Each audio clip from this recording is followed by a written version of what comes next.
शेळ्या मेंढ्यांचा ग कळप दिसतो उठून, हा शेळ्या मेंढ्यांचा ग कळप दिसतो उठून, अन बाळू मामा माझा करी त्यांची राखण, अन बाळू मामा माझा करी त्यांची राखण. बाळू मामा माझा करी त्यांची राखण, अन बाळू मामा माझा करी त्यांची राखण.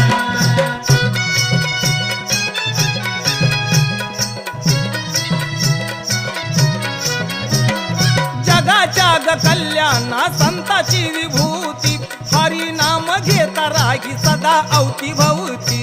हरी नाम घेता राही सदा अवतीभवती, हरी नाम घेता राही सदा अवतीभवती. जगाच्या ग कल्याणा संताची विभूती, हरी नाम घेता राही सदा अवतीभवती.